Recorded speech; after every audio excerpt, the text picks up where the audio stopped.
Guys, welcome aboard. My name is Filipi, and today we're gonna talk about the malware hunting using Python as an attack weapon. So let me introduce myself, right? So this is my contact and social medias that we have here, my web page, my Twitter, and GitHub and LinkedIn. So you'd like to send them a message with some questions or to change some acknowledgement.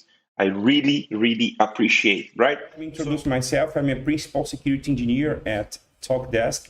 TalkDesk is a company from Portugal, by the way. It's responsible to provide some contact center as a services, right?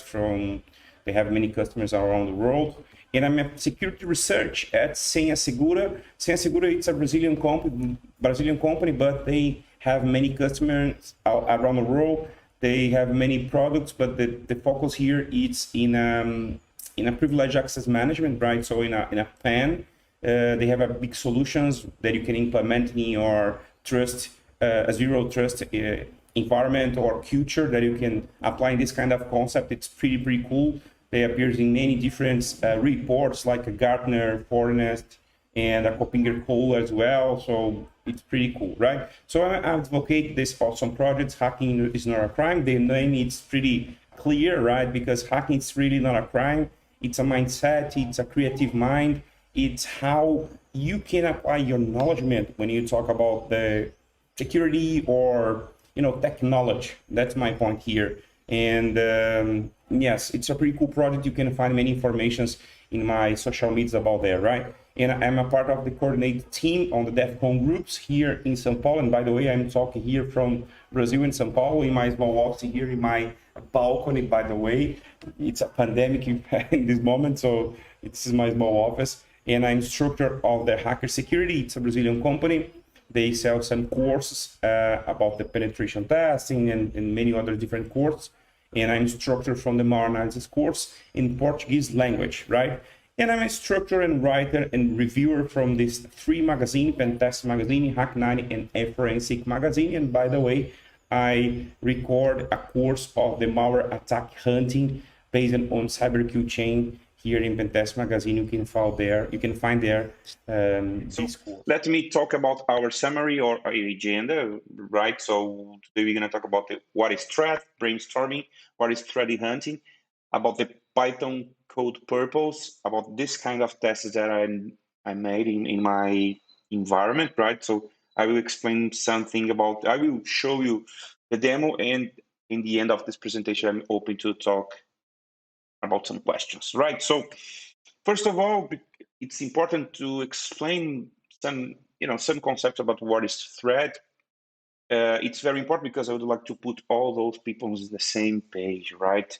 So it's not my definition, it's according to this ISO, right? So 27005, but it's defined as a potential cause of the incident, right? So this is the simple definition that may cause harm to system and organization. It means software attacks or maybe theft of the intellectual property, or identity theft, right? So now some sabotage, or all information distortion, are examples of the information security threats. It means if you see all these things is related to some software, maybe it's compiled or not, right? Or some apps, it's related to a threat, right? So as some potential cost. It's a simple definition about the threat, right?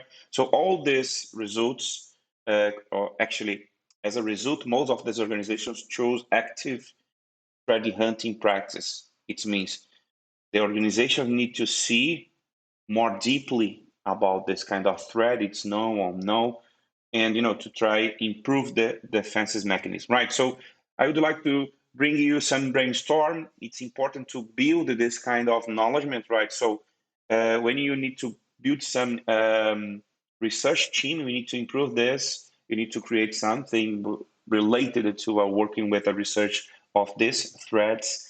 We need to discovering new kind of attacks, providing the team with a proactive line. It's very important. It's some key. Here we have a key proactive line, but you need to understand more defenses against the advanced threats. it means APTs, the related APTs. What is APTs? It's advanced persistent threat, right? Another point is you need to use this kind of offensive techniques. You need to understand more about the vulnerability research, because you need to search some things about the vulnerabilities related to these threats or related to this softwares. You need to develop it of exploit. It's very important, because of course we need to, in your team, you need to have this kind of knowledge about the programming language, right? You need to have one guy or a lady who is responsible to make a reverse engineering, or to see more deeply to intrusion detections. And we have, you need to have actually inside of your comp some people with kind of knowledge related to a forensic analysis. Of course, when you talk about the forensics, it's after the incident, but if you have this kind of knowledge, you can improve your development softwares, your skills on development software, your defensive mechanisms, right? So the challenge here is to deliver automated intelligence, the company to gain productive, right? So in the end of the day, I think this is the very important, right? And here I created this kind of not life, but this kind of cycle, right? So because in the beginning we have a threat, after that you need to understand about the known threats and about the unknown threats. This is very important. Why I need to know about the known threats, Filipi? Because it's very important to understand about the behavior, because you improve your knowledge, and you have this kind of knowledge. Of course, you can improve, you can have this creative mind that I mentioned in the beginning of these conversations, right? You can, after that, using your curiosity and to try and find some unknown threats, right? And of course, after that, you can improve, you can generate a report, you can improve your defenses mechanism, you can create, a cyber threat intelligence in your environment, and you can, it's strengthening the cyber resilience in your environment. This is a simple life cycle that I create. So what is threat hunting? It's a simple definition. Again, it's a proactive approach to defense, to the cyber defense with, here is the key, offensive mind. It means the process proactively and interactively searching, through the network to detect and isolate. Here we have two keys, detection and isolation, right? So to detect and isolate advanced threats, this is the key, because I always mention in my talks, I can work with malware analysis, or SOC team or in support teams, but I could have in my mind this kind of knowledge. This is my invite to you, to bring in your mind different thoughts about the threat hunting, right? So more, in the top of tower. That's my idea here. So who is threat hunter? Not who is or what is, or maybe who is, or who is a threat hunter. It's a professional, right? Qualified security guy, or professional to recognize this is the first, and after that to isolate it, and after that to disable a potential APT in your environment using, of course, in manually techniques, or maybe artificial intelligence or another different tools to see and to improve, right? So these people, or the people, actually, these people's can search for a possible internal and or external intruders. Here we have another interesting key, internals, because usually we have in the past the people look at so the external intruders, but now we have an internal intruder. That's a key, important key here, right? So, okay, Filipe. First, you explain about the hunting, about the research. You bring us some thoughts about the new vision. Not a new vision, actually. It's just my mind thoughts about that, about this actually. And after that, I started to create some Python scripts.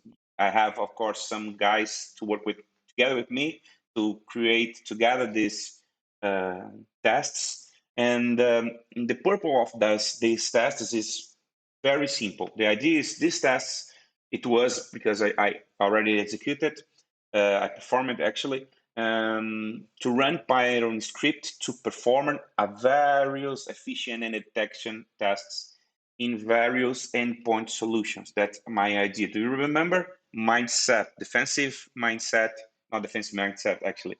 Defensive activities with offensive mindset. That here is the key, right? So during our demonstrations, but I will show a defensive security analysis with that offensive mindset, right? Executing 2 Python scripts responsible for downloading some malwares in our environment, in my lab environment, right? So here I executed 2 simple tests. First test is the first objective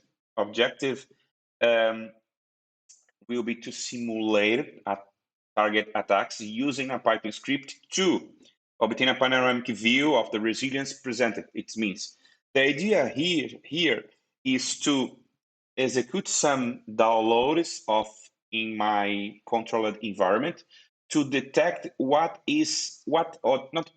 how much is efficient the engines responsible to signatures in the endpoint securities and next generation antivirus and machine learning is running these scripts. The idea is to download these artifacts directly in my victim machine and execute this kind of tests. And my idea it was to see the behavior of the signatures engines and next generation antivirus engines and machine learning, right? So this is the first purpose. The second purpose is to run more than one Python script with a daily malwares because, of course, I'm using this Malware Bazaar repository.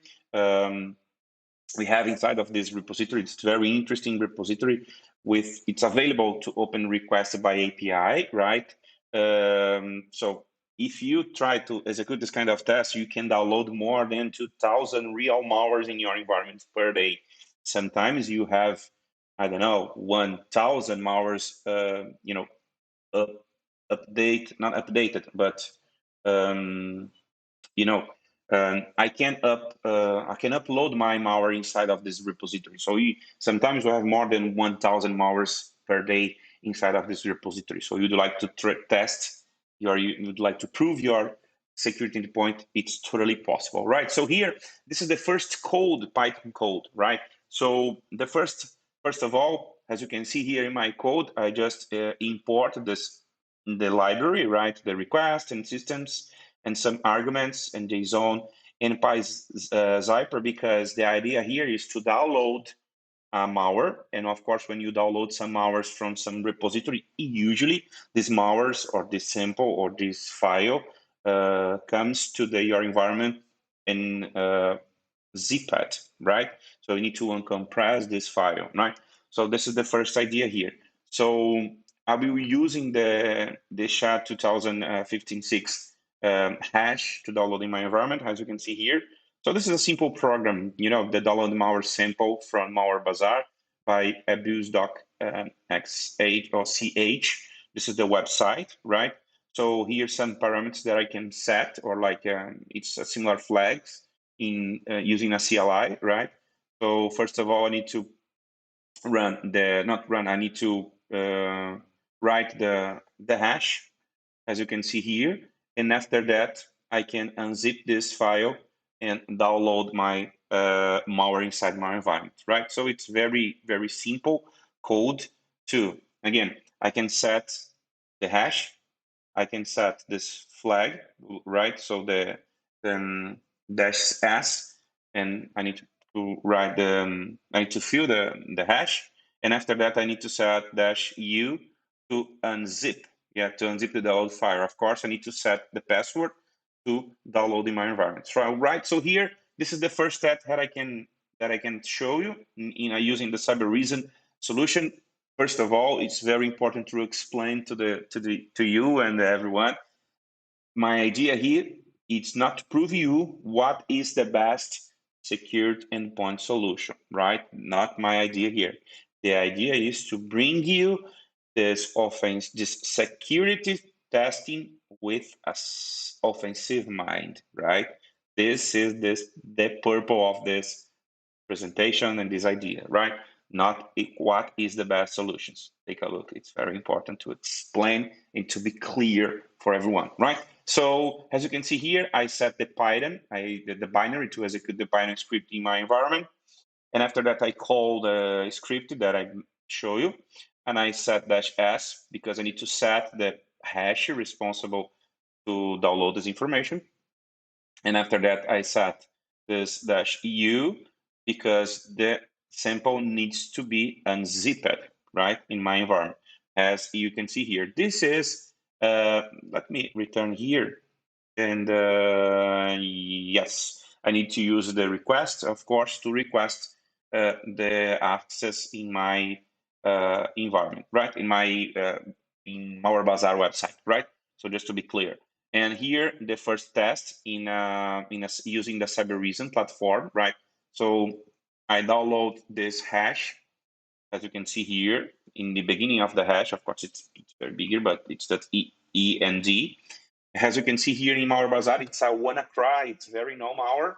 It's a ransomware, by the way. And I download this malware in my environment, as you can see here, and I execute this uncompressed file here. And after that, take a look what happened. The file is blocked. It's very interesting because I don't need to execute themselves in my environment, just to unzip the file inside in my environment. And after that, the engine, do you remember the test? The engine responsible to signatures detected this malware, right? So as you can see in the log, the malware, it was blocked and detected. It's very cool. And the second, let me check here. Yes, this is the second test that I did, but in the SOFO solutions. It's another security endpoint solutions. The same thing here, I just changed the malware, right? I'm using another hash, as you can see here. By the way, I like to use many ransomwares because it's very dangerous, right? And here it's another, I think it's a patch or no patch, if I remember correctly, but you know, I download here, as you can see, and after that, take a look at this, the engine responsible to detect the no malware. It works very cool, very well, and it was blocked, right? So let's see here the second code, Python code using in a different way here. As you can see here, it's different because if you remember in the beginning, the explanation when I talked to you about the second code or the second objective, the idea is to download a daily breach malwares, right? It means every day the Malware Bazaar receives many malwares from the community, and in the end of the days, the Malware Bazaar generate malware breach malwares, and you can download all those malwares inside your environment to test themselves, right? So here you can write your API, provide Malware Bazaar, and of course, and here you using the request Python code, and you can unzip your file. Actually, it's not a second. It's the continue. Sorry, it's a continue of this code, as you can see here, 20 for a line, and after that, let me show you. It's 24.6 because I edit this code just to show. This is the request using the import request library, right? So this is the API URL to using in our test, right? So, and here I execute in my environment, but using or to try explore more about the CrowdStrike testing, right? So here, as you can see, I execute the same test, but in this case, is something different happens. As you can see, I edit my actually my code and using another name here in Zup Security Labs, and I download the sample here, the hash, and I am using the downloading an IAM package. It means I uncompress this file here, as you can see.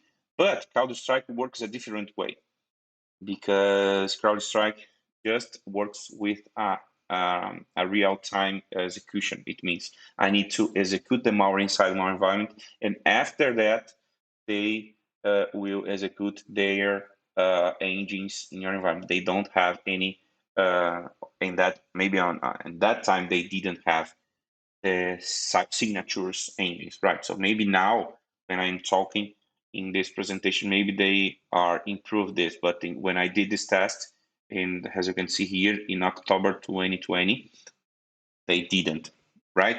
So that's here very important. So here the second code, sorry for that.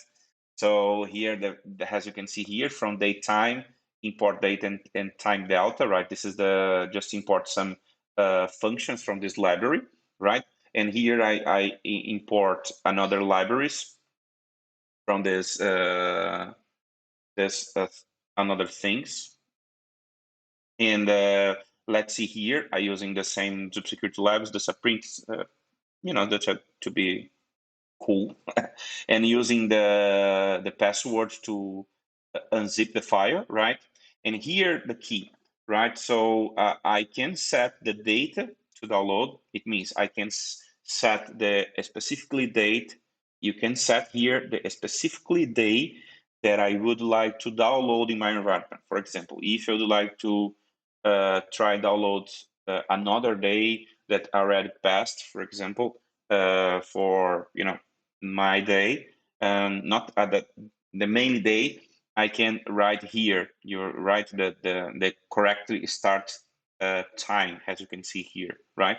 But if I don't set this information, the day responsible to be downloaded in the last day that I receive many, daily malware batches, right? As you can see here.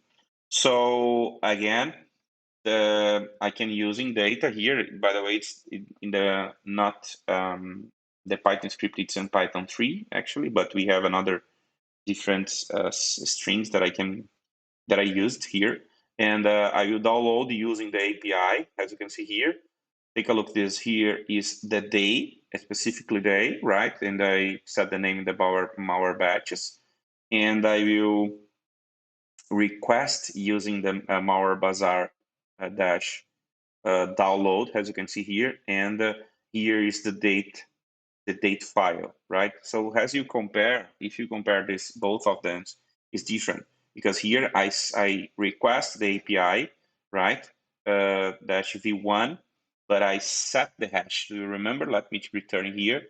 I need to set the correct hash, right? So this is the important thing here.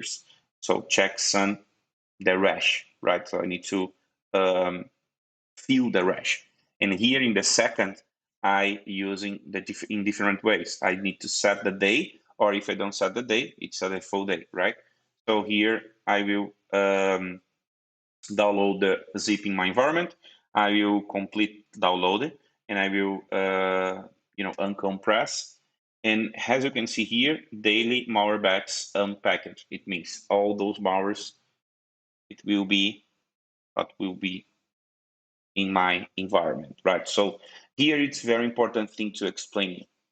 So let's suppose we have, do you remember, more than 200 malwares in your environment?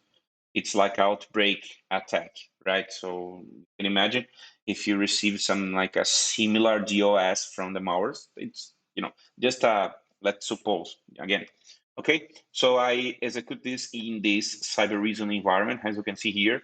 So this is the second testing using a Python script here, and the name it's a malware slash malware underscore, sorry, download.python, right? So download using the data, as you can see here, it's September 10th.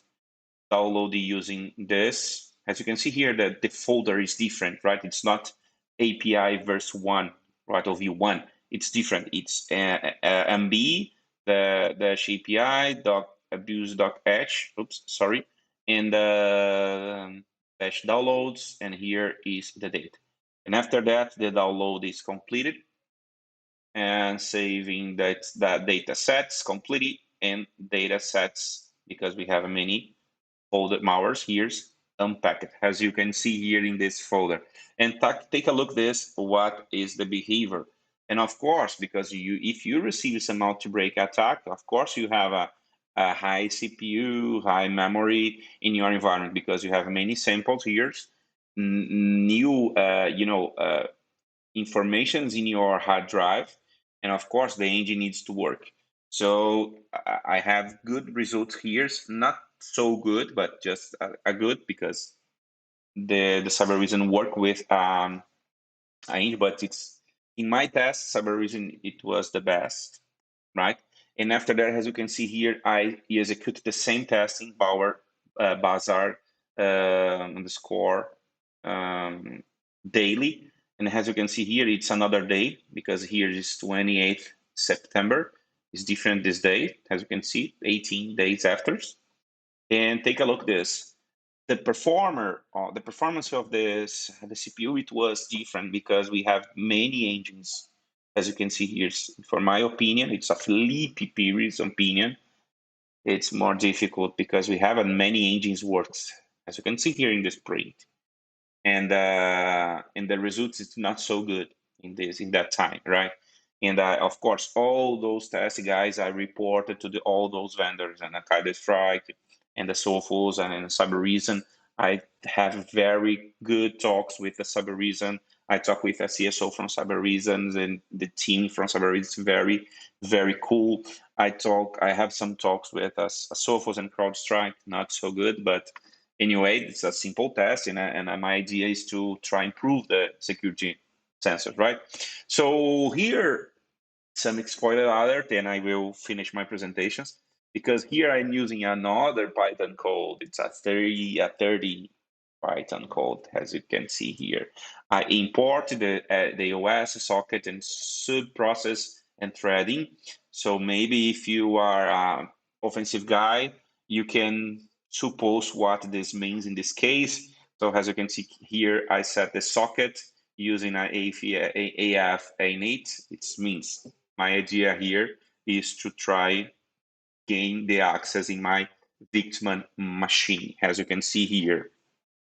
So as you can see here, I set this kind of process in Windows System 32 to call the CMD, right? It's a spoiler. Why is a spoiler, Filipe? Because I have a talk to explain all those attacks. It's just a spoiler, right? So here, this test that I did, I just show you some information to you.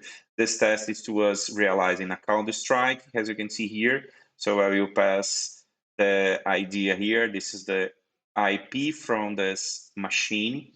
The solutions work here. In this case, it's CrowdStrike.